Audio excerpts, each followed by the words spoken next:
ব্যোমকেশ বক্সীর স্রষ্টা শরদিন্দু বন্দ্যোপাধ্যায় জন্মগ্রহণ করেন 1899 সালের 30 মার্চ এবং তার মৃত্যু 22 সেপ্টেম্বর 1970। চিত্রনাট্যকার হিসাবে নিজের কর্মজীবন শুরু করলেও পরবর্তীতে সেই কাজে ইস্তফা দিয়ে জীবনের শেষ 18টি বছর তিনি সাহিত্যকর্মে অতিবাহিত করেন। তার রচনার মধ্যে বিখ্যাত কয়েকটি ঐতিহাসিক উপন্যাস হল কালের মন্দিরা, গৌর মোল্লার, তুমি সন্ধ্যারও মেঘ, তুঙ্গভদ্রার তীরে ইত্যাদি। উপন্যাসের পাশাপাশি তিনি আমাদের উপহার দিয়ে গিয়েছেন অসংখ্য কবিতা, ছোট গল্প ও চিত্রনাট্য।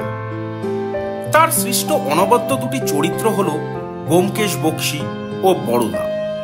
আমাদের আজকের গল্পটি নেওয়া হয়েছে আনন্দ পাবলিশার্স কর্তৃক প্রকাশিত শরদিন্দু অমনিবাস চতুর্থ খণ্ড কিশোর গল্প সমগ্র থেকে।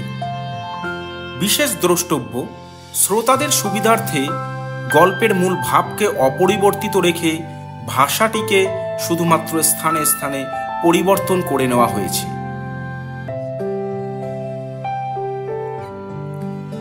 শুরু হচ্ছে শরদিন্দু বন্দ্যোপাধ্যায়ের ছোট গল্প ঝিলম নদীর তীরে। আলেকজান্ডার সৈন্যদল নিয়ে হাইডাসপিস নদী পার হল।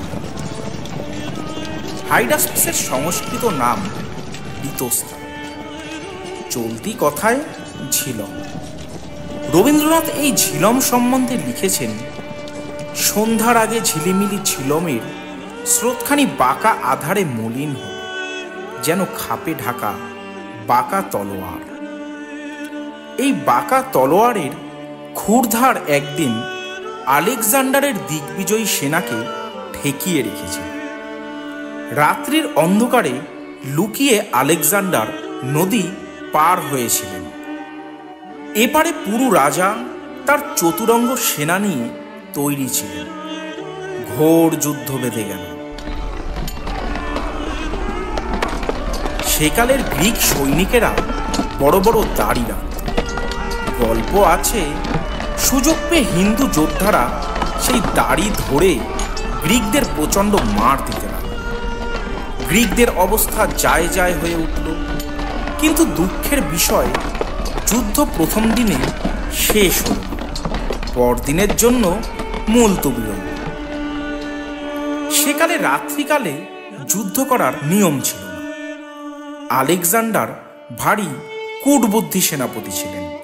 তা না হলে অর্ধেক পৃথিবী জয় করতে পারতেন না। পরদিন সকালে যখন আবার যুদ্ধ আরম্ভ হলো, তখন দেখা গেল সেনাপতির হুকুমে গ্রিক সৈন্যেরা বিলকুল দাড়ি কামিয়ে ফেলেছে। তাই দেখে হিন্দু যোদ্ধারা ভারী বিমর্ষ হয়ে পড়ল। এরকম তো কথা ছিল না। তারা আর মন দিয়ে যুদ্ধ করতে পারলে না। গ্রিকরা উল্টে তাদের মার দিতে লাগল। যুদ্ধে যে আলেকজান্ডারেরই শেষ পর্যন্ত জিত হয়েছিল, যারা ইতিহাস পড়েছে তারাই একথা জানে। পুরু রাজা আলেকজান্ডারের কাছে ধরা দিলেন। আলেকজান্ডার তার রাজোচিত ব্যবহারে খুশি হয়ে তাকে নিজের ক্ষত্রব নিযুক্ত করে সিংহাসন ফিরিয়ে দিলেন। কিন্তু এইসব ব্যাপারের সঙ্গে আমাদের কাহিনীর কোনো সম্বন্ধ নেই। দ্বিতীয় দিনের যুদ্ধ যখন চলছিল, তখন যুদ্ধক্ষেত্রের একধারে একটি টিলার উপর দাঁড়িয়ে দুটি লোক যুদ্ধ দেখছিল। একজন যুবাবয়স্ক, কাঁচা সোনার মতো গায়ের রং, বৃষের মতো বলিষ্ঠ দেহ, মুখে চোখে তীক্ষ্ণ বুদ্ধির দীপ্তি, পরিধানে লৌহজালিক, কোমরে তরবারি। দ্বিতীয় ব্যক্তিটি বৃদ্ধ, শীর্ণ দেহ, মুন্ডিত মাথা, গায়ে কেবল উত্তরীয়, অস্ত্রশস্ত্র কিছু নেই। দুজনে টিলার ওপর দাঁড়িয়ে যুদ্ধ দেখছে। ভীষণ যুদ্ধ চলছে। গ্রিকদের ঘন সন্নিবদ্ধ ফ্যালাংস কখনো হিন্দুদের ঠেলে পিছিয়ে দিচ্ছে, হিন্দুদের রণহস্তির দল কখনো গ্রিকদের আক্রমণ করে ছত্রভঙ্গ করে দিচ্ছে। প্রকাণ্ড এক হাতির পিঠে বসে পুরু রাজা সৈন্য চালনা করছে। আলেকজান্ডার সাদা ঘোড়ার মুহুর্মুহুর তুর্যনাদ হচ্ছে। আহত হাতি চিৎকার করছে। হিন্দুদের রথের তলায় পড়ে গ্রিকরা আর্তনাদ করছে। গ্রিকদের তলোয়ারের আঘাতে হিন্দু সৈন্যদের মাথা কেটে মাটিতে পড়ছে। রক্তের হোলি খেলা। এমন যুদ্ধ কুরুক্ষেত্রের পর ভারতবর্ষে আর হয়নি। যুদ্ধের পর আলেকজান্ডার নাকি বলেছিলেন, আমি ম্যাসেডোনিয়া থেকে সপ্ত সিন্ধু পর্যন্ত 12,000 মাইল যুদ্ধ করতে করতে এসেছি, কিন্তু এমন বীর রণকুশল শত্রু কোথাও পাইনি। টিলার ওপর থেকে যুদ্ধ দেখতে দেখতে যুবকটি মাঝে মাঝে ভারী উত্তেজিত হয়ে উঠছিলেন।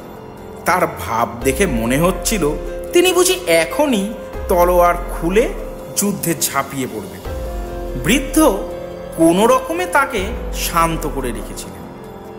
একবার যুদ্ধ যখন ভয়ঙ্কর ভাব ধারণ করেছে, তখন যুবক হঠাৎ তরবারি নিষ্কাশিত করে টিলা থেকে নিচে লাফিয়ে পড়ার উপক্রম করলেন। বৃদ্ধ তখন তার কাঁধে হাত রেখে বললেন, বৃষল, শান্ত হো। এখন যুদ্ধে যোগ দিয়ে কোনো লাভ নেই। এই যবন রাজা অতিশয় রণনিপুণ। পৌরব তার কাছে হেরে যাবেন। যুবক বললেন, দেব, হার জিতে কি আসে যায়? ক্ষত্রিয়ের যুদ্ধই ধর্ম। আমার রক্তে যুদ্ধের উন্মাদনা নৃত্য করছে, আপনি অনুমতি দিন।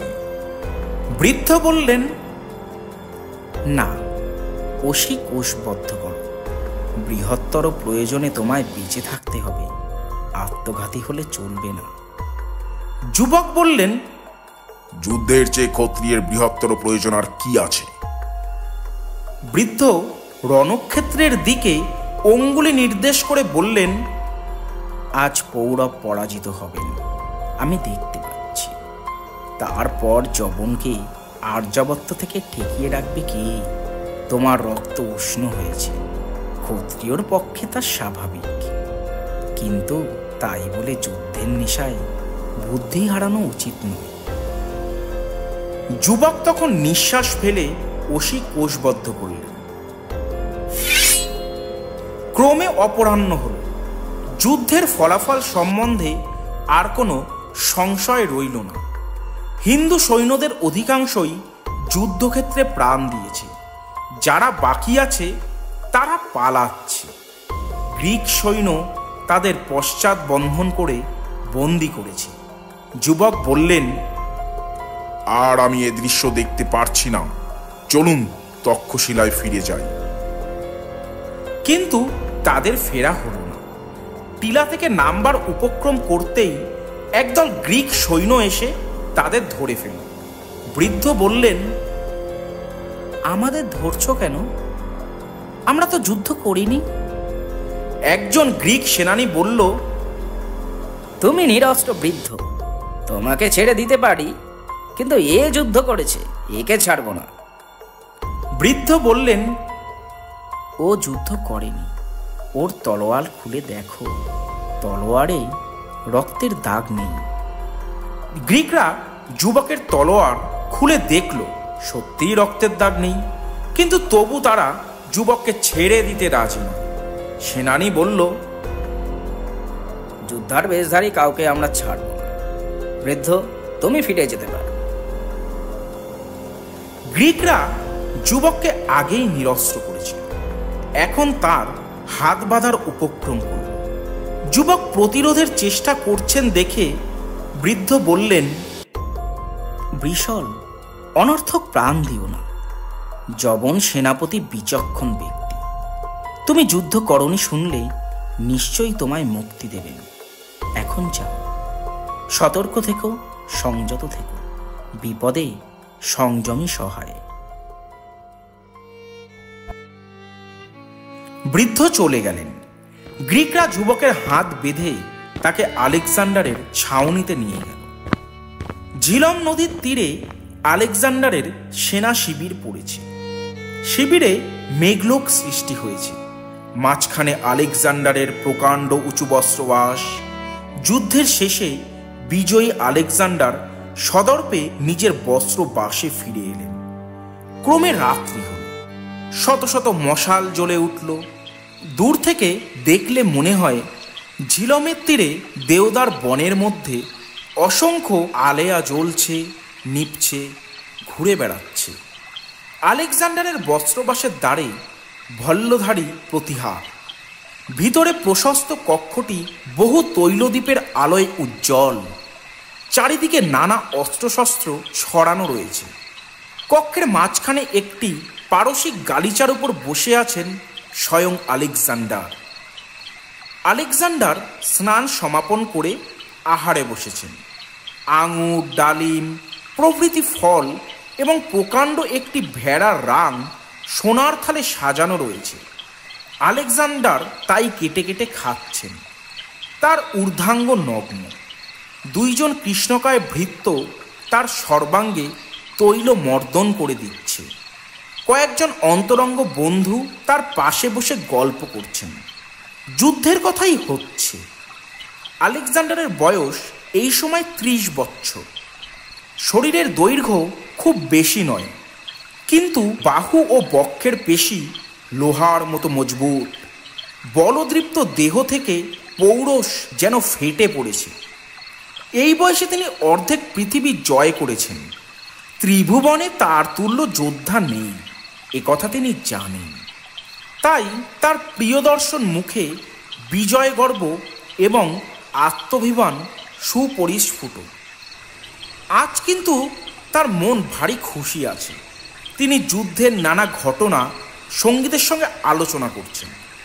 কখন কিভাবে যুদ্ধের মোড় ঘুরে গেল এই নিয়ে বিতর্ক চলছে। সকলেই রণপণ্ডিত সেনাপতি। খুব উৎসাহের সঙ্গে আলোচনা চলছে। আহার শেষ হলো। ভৃত্য দুজন তৈলমর্দন সমাপ্ত করে আলেকজান্ডারের গায়ে একটি সূক্ষ্ম মলমলের উত্তরীয় জড়িয়ে দিল। আলেকজান্ডার ইশারা করলেন। তারা ভোজন পাত্রগুলো তুলে নিয়ে গেল। তারপর বড় বড় পাথরের কারুকার্য খচিত ভৃঙ্গারে পানীয় এনে প্রভুর সামনে রাখল। সুরার প্রতি আলেকজান্ডারের অতিরিক্ত আসক্তি ছিল। এই সুরাই শেষ পর্যন্ত তার মৃত্যুর কারণ হয়েছিল। কিন্তু সে আরও 2-3 বছর পরের কথা। তিনি অসম্ভব মাত্রায় মদ খেতে পারতেন, কিন্তু সহজে মাতাল হতেন না। তার সঙ্গে সমান তালে মদ খেয়ে তার বন্ধু বান্ধবেরা যখন ধুলায় গড়াগড়ি দিতেন, আলেকজান্ডার তখন খাড়া থাকতেন। এ বিষয়ে তার মনে বেশ গর্ব ছিল। সোনার পানপাত্রে ইরানি সুরা ঢেলে তিনি পাত্র মুখে তুলতে যাবেন, এমন সময় বাইরে থেকে প্রতিহার এসে সসম্ভ্রমে জানালো একজন বন্দী সম্রাটের সঙ্গে দেখা করতে চায়। আলেকজান্ডার বিস্মিত হয়ে বললেন, বন্দী কি চায়? প্রতিহার বলল, তা কিছু বলছে না। তাকে খেতে দেওয়া হয়েছিল, সে খাচ্ছে না। বলছে সম্রাটের সঙ্গে দেখা না পেলে সে অন্ন স্পর্শ করবে না। আজকাল যেমন সেকালেও তেমনি সভ্যজাতির মধ্যে শত্রুপক্ষের বন্দী সৈন্যদের প্রতি সদয় ব্যবহার করার রীতি ছিল। এই যুদ্ধে হিন্দুদের প্রায় 9,000 সৈন্য বন্দী হয়েছিল। তারা সকলে গ্রিকদের হাতে সমুচিত সদ্ব্যবহার পেয়েছিল, কিন্তু সম্রাটের সঙ্গে দেখা করার আগ্রহ কেউ প্রকাশ করেনি। আলেকজান্ডার একটু চিন্তা করে বললেন, নিয়ে এসো বন্দীকে আমার কাছে। বন্দী আর কেউ নয়, আমাদের পূর্ব পরিচিত যুবক। দুজন শান্ত্রী হাত বাঁধা অবস্থায় তাকে আলেকজান্ডারের সম্মুখে উপস্থিত করল। আলেকজান্ডার তীক্ষ্ণ দৃষ্টিতে তাকে নিরীক্ষণ করে বুঝলেন, এ সাধারণ বন্দী নয়, আভিজাত্যের চিহ্ন এর সর্বাঙ্গে ছাপ মারা রয়েছে। তিনি জিজ্ঞাসা করলেন, তুমি কে? যুবকও দিগ্বিজয়ী যোদ্ধাকে ভালো করে দেখে নিলেন। তারপর শান্তস্বরে বললেন, আমার নাম চন্দ্র। আলেকজান্ডার বললেন, ভালো, তোমার বাড়ি কোথায়? যুবক উত্তর দিলেন, আমার বাড়ি নেই, আমি গৃহহীন। আমার দেশ মগধ। আলেকজান্ডার বললেন, মগধ? সে তো শুনেছি এখান থেকে অনেক দূর। তুমি এখানে কি করছো? যুবক বললেন, আমি এখানে যুদ্ধের পাশে একটা উঁচু জায়গায় দাঁড়িয়ে যুদ্ধ দেখছিলাম। যুদ্ধের শেষে আপনার সৈন্যরা আমায় বন্দি করেছে। আলেকজান্ডার আবার তীক্ষ্ণ দৃষ্টিতে বন্দির সর্বাঙ্গ নিরীক্ষণ করলেন। তার লৌহ জালিক এবং শূন্য তরবারির কোষ দেখলেন। তারপর বললেন, তাই নাকি? তুমি যুদ্ধ করনি? না। শুধু যুদ্ধ দেখছিলে? হ্যাঁ। যুদ্ধ দেখছিলে কেন? যুবক স্থির নেত্রে আলেকজান্ডারের পানে চেয়ে বললেন, আপনার রণকৌশল লক্ষ্য করছিলাম। আলেকজান্ডার একটু হাসলেন। বটে, কি দেখলে? যুবক বললেন, দেখলাম আপনার সৈন্য চালনার কৌশল অপূর্ব। হিন্দুরা সাহসে এবং দৈহিক পরাক্রমে গ্রিকদের চেয়ে হীন নয়। আপনি কেবল রণদক্ষতার জোরে যুদ্ধ জিতেছেন। আলেকজান্ডার সজোরে হেসে উঠলেন। শান্ত্রী দুজনকে বললেন, তোমরা বন্দির হাতের বাঁধন খুলে দাও। হাতের বাঁধন খোলা হলে আলেকজান্ডার শান্ত্রীদের ইশারা করলেন। তারা চলে গেল। তখন তিনি যুবককে বললেন, তোমার নাম চন্দ্র, উপনিবেশ করো। চন্দ্র গালিচার এক প্রান্তে বসলেন। তখন আলেকজান্ডার বললেন, তোমার চেহারা দেখে তোমাকে ক্ষত্রিয় বলে মনে হয়, অথচ তুমি যুদ্ধ করো না। আবার যুদ্ধবিদ্যা সম্বন্ধে তোমার বিলক্ষণ জ্ঞান আছে দেখছি। এসবের মানে কি? চন্দ্র বললেন, সম্রাট, তবে শুনুন, আমি মগধের রাজপুত্র। আমার ভাগ্যদোষে এক ক্ষৌরকার পুত্র ন্যায্য সিংহাসন ভোগ করছে। আমি তক্ষশিলায় পালিয়ে এসেছি। তক্ষশিলায় আমার গুরু থাকেন। তিনি জাতিতে ব্রাহ্মণ হলেও যুদ্ধবিদ্যা ও রাজনীতিতে মহাপণ্ডিত। তিনি আমাকে বললেন, যদি যুদ্ধবিদ্যা শিখতে চাও, যবন সম্রাটের রণকৌশল প্রত্যক্ষ করো। তাই আজ আমি যুদ্ধ দেখতে এসেছিলাম। আলেকজান্ডার বললেন, বুঝলাম, তুমি রণকৌশল শিক্ষা করে তোমার রাজ্য জয় করতে চাও। কিন্তু আজকের যুদ্ধ দেখে যুদ্ধবিদ্যা কতখানি শিখেছ বলো দেখি। চন্দ্র উদ্দীপ্ত চক্ষে চেয়ে বললেন, সম্রাট, আজ আপনার যুদ্ধ দেখে এই শিখেছি যে যুদ্ধের কোনো বাধাবিধি নীতি নেই। অবস্থা বুঝে ব্যবস্থা করাই যুদ্ধের নীতি। পুরু মহাবীর, কিন্তু তিনি বিধিবদ্ধ রণনীতি পদে পদে অনুসরণ করছিলেন, তাই তিনি হেরে গেলেন। আলেকজান্ডারও উদ্দীপ্ত হয়ে বললেন, তুমি ঠিক ধরেছ। যুদ্ধ শতরঞ্জ খেলা নয়, জীবন মরণের খেলা। এখানে নিয়মের কোনো মূল্য নেই। নিয়ম ততটুকুই দরকার যতটুকু যুদ্ধ জয়ে সাহায্য করবে। আমার মূল মন্ত্র হচ্ছে, মারি ওড়ি পারি যে কৌশলে। চন্দ্র বললেন, আজ আমি সে শিক্ষা পেয়েছি। ভারতবর্ষে এই শিক্ষা নেই। এখানে যুদ্ধের চেয়ে যুদ্ধ নীতি বড়। জয় পরাজয়ের ওপর যে দেশের সুখ দুঃখ নির্ভর করে, এই কথা ভারতবাসী ভাবে না। আজ আপনার কাছে যে শিক্ষা পেলাম, তার বলে আমি মগধ জয় করতে পারব। আপনি আমাকে অন্ধ সংস্কারের হাত থেকে মুক্তি দিয়েছেন। আলেকজান্ডার একটু হেসে বললেন, ভালো ভালো, কিন্তু একটা কথা আছে, আমিও যে মগধ জয় করতে চাই। চন্দ্রের মুখে উৎকণ্ঠার ছায়া পড়ল। তিনি বললেন, আপনি কি ভারতবর্ষের দিকেই যুদ্ধযাত্রা করবেন? কিন্তু শুনেছিলাম। কি শুনেছিলে? তক্ষশিলায় জনরব শুনেছিলাম। আপনার সৈন্যদল এখন দেশে ফিরে যেতে চায়। তারা আর পূর্ব দিকে এগোতে চায় না। আলেকজান্ডার কিছুক্ষণ চন্দ্রের পানে চেয়ে রইলেন, তারপর বললেন, তুমি অনেক খবর রাখো দেখছি। আমার সৈন্যদল বহু যুদ্ধ করে ক্লান্ত হয়েছে, এ কথা সত্য।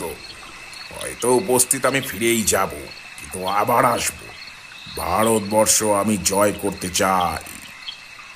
চন্দ্র কিছুক্ষণ চুপ করে রইলেন, তারপর আস্তে আস্তে বললেন, আপনি যদি আবার ফিরে আসেন, আবার আমার সঙ্গে দেখা হবে। কোথায়? এই ঝিলম নদীর তীরে।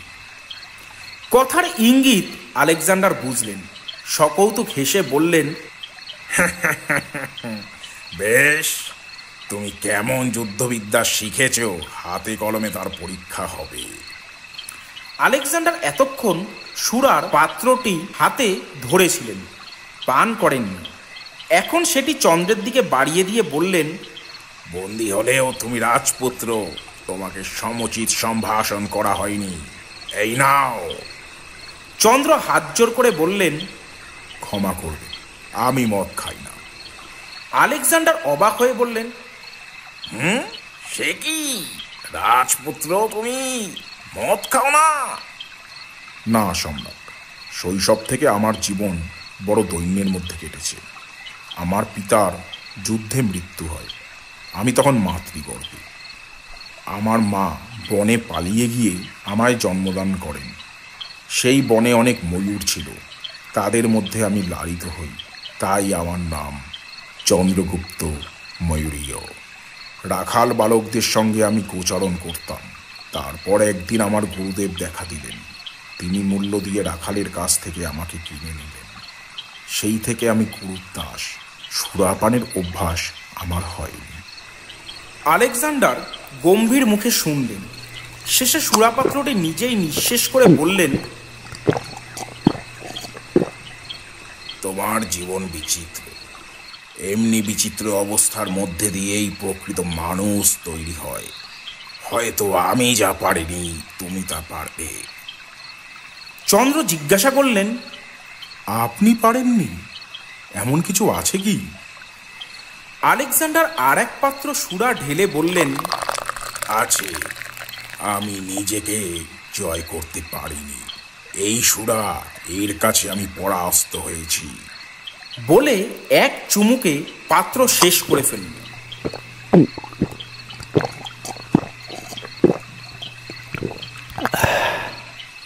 কিছুক্ষণ আর কোনো কথা নেই।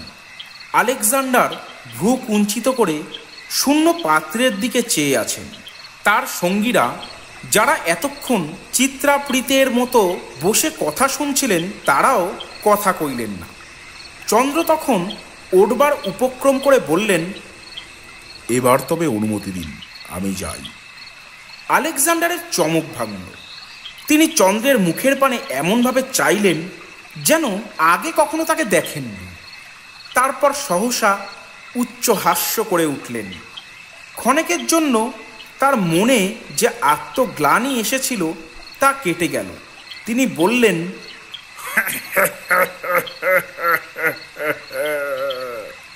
যাবে? কিরকম? তুমি আমার বন্দী। কিন্তু তুমি যা বলবে আমি জানি, কিন্তু যুদ্ধ না করলেও তোমাকে আমি বন্দী করতে পারি, করেছিও। এখন ছেড়ে দেব কেন? কারণ দেখাতে পারো? চন্দ্র বললেন, কারণ এই যে আমাকে বন্দি রেখে আপনার কোনো লাভ নেই। বন্দিকে খেতে দিতে হয়, সেটা লোকসান। আলেকজান্ডার হাসতে হাসতে বললেন, লোকসান খুব বেশি নয়, তুমি তো মদ খাও না। এই পর্যন্ত বলে আলেকজান্ডার থেমে গেলেন। তার মাথায় একটা খেয়ালের উদয় হল। এই রকম দুষ্টু কৌতুক মাঝে মাঝে তার মাথায় উদয় হতো। তিনি বললেন, তোমাকে এমনি মুক্তি দেব না, কিন্তু এক শর্তে মুক্তি দিতে পারি।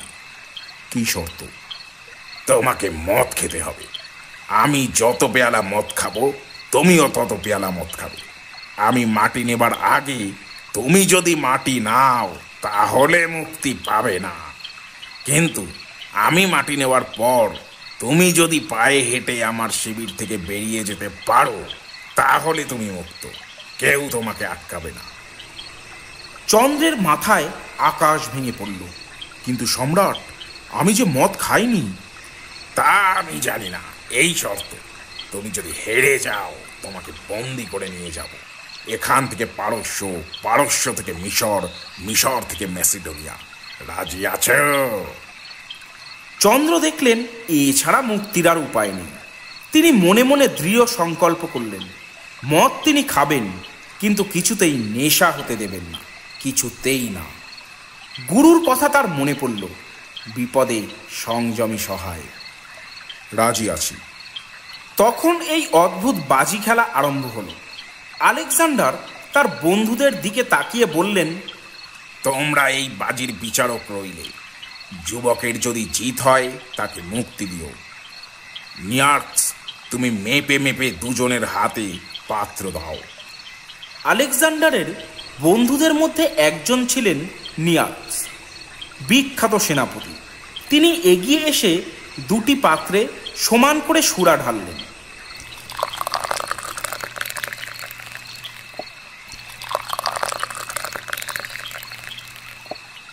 দুজনের হাতে পাত্র দিলেন। আলেকজান্ডার এবং চন্দ্র চোখে চোখে চেয়ে পাত্রে চুমুক দিলেন। মনের বলে বলিয়ান চন্দ্র গালিচা ছেড়ে উঠে দাঁড়ালেন, বললেন, আমি এখন যেতে পারি? নিয়ার্কস আলেকজান্ডারের পানে চাইলেন। দেখলেন আলেকজান্ডার গালিচার ওপর গভীর নিদ্রায় অভিভূত। সুরার শূন্য ভৃঙ্গারগুলিও কাত হয়ে পড়ে আছে। নিয়ার্কস চন্দ্রের দিকে চেয়ে একটু ঘান নাড়লেন। মনের বলে অবশ দেহকে জয় করে চন্দ্র দৃঢ় পদে শিবির থেকে বেরিয়ে এলেন। রাত্রি তখন গভীর।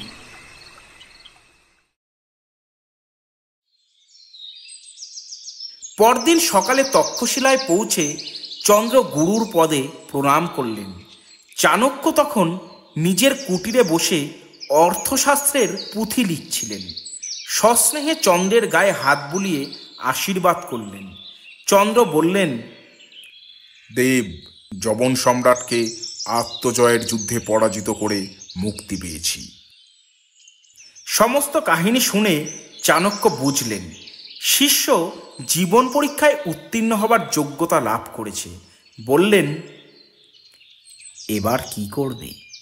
চন্দ্র বললেন, পাটলিপুত্র যাব। যবন সম্রাটকে বলে এসেছি, তিনি যদি আবার ভারত আক্রমণ করতে আসেন ঝিলমের তীরে আমার দেখা পাবেন। তিনি ফিরে আসার আগেই সমস্ত ভারতবর্ষ আমি জয় করব। গুরুদেব, আপনি আমার সহায় হন। চাণক্য বললেন, তথাস্তু।